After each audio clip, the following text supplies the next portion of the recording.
আসসালামু আলাইকুম, সবাই কেমন আছেন? আগে আমি আপনাদের দেখাচ্ছিলাম আমাদের ছাদ বাগান।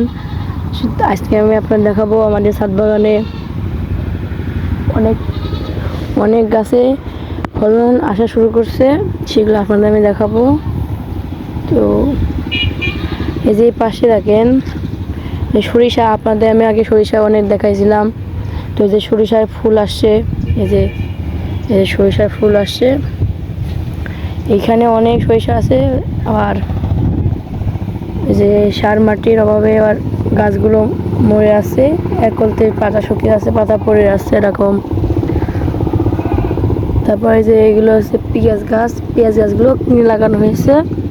তো সার মাটির একটু অভাবে তাই এগুলো হচ্ছে যে মরে আসছে। তারপরে যে আগার থেকে পাতাটা কমে যাচ্ছে। আজকে আমি সার মার তুলে আবার সবগুলো ঠিক করে দেবো না। আর এই যে পাশে আরও কিছু ফলন আসছে, এই যে এগুলো আপনার দেখাচ্ছিলাম কে বলে সারা ছিল, এখন এই যে 3-4টা করে পাতা আসছে।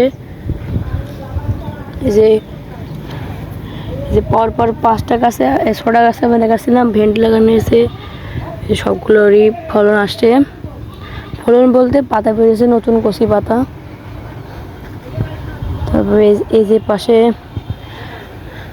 ওপাশে যেরকম সরিষা, তবে এই পাশে কোনো সরিষা আছে, সবগুলোই ফুল ফুটেছে। তো এই পাশে যেগুলো পালং শাক, এই যে অনেক পালং শাক আছে, এখানে কিছু খাওয়া হয়েছে কিন্তু ছিঁড়ে, কিছু আমরা খেয়েছিলাম। তারপরে এই যে এইসবে ঝাল গাছ লাগানো হয়েছে। তো আমাদের ছাদ বাগানে আপনাদের আমি 2-3টা ভিডিও দিয়েছিলাম, সেগুলো আপনারা দেখছেন। এবং আমি আজকে দেখাচ্ছি যে আমার ছাদ বাগানে কী ফলন আসছে নতুন, সেগুলো আপনাদের দেখাবো।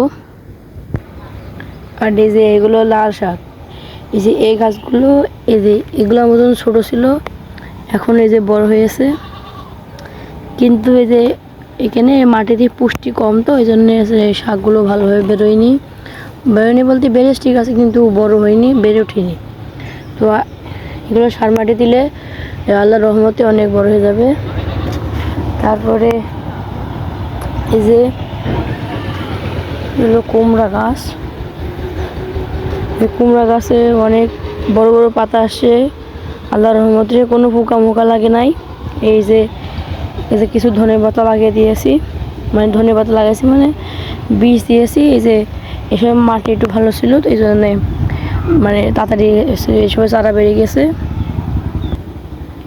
আর এই কুমড়া গাছটা এই যে পাতাগুলো সুন্দর হয়ে গেছে, এখন ডিজাইন হয়ে গেছে, সাদা সাদা দাগ, এগুলো একটা অনেক সুন্দর লাগে, এটা ডিজাইনের মতন।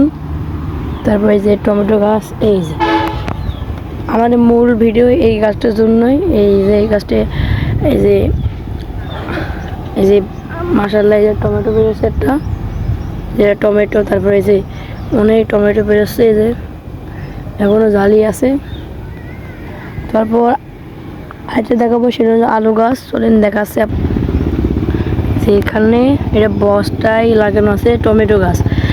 মূলত যে গাছ আমরা খাই, মানে যে আলু আমরা খাই, সেই আলু এই যে কেটে লাগিয়েছিলাম, এমনি পুজো দিয়েছিলাম, ভাবলাম হবে কিনা জানি না। এই যে আলুর মতো এই যে একটা গাছ, এই যে একটা গাছ, ওই যে আর এই যে একটা গাছ, মোটমাট আল্লাহর রহমতে 3টে গাছ হয়েছে আলু থেকে।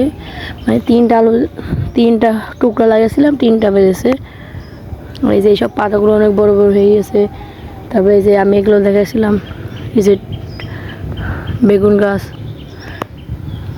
তারপরে ধনে পাতাও অনেক আছে, ছিঁড়ে খাওয়া হয়েছে।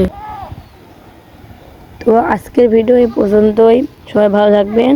আমার ভিডিও যদি ভালো লেগে থাকে তাহলে একটা লাইক দিয়ে চ্যানেলটাকে সাবস্ক্রাইব করে আমার পাশে থাকুন। আর যদি কোনো ভুল ত্রুটি হয়ে থাকে তাহলে কমেন্টে জানান। আসসালামু আলাইকুম, সবাই ভালো থাকবেন, আল্লাহ হাফেজ।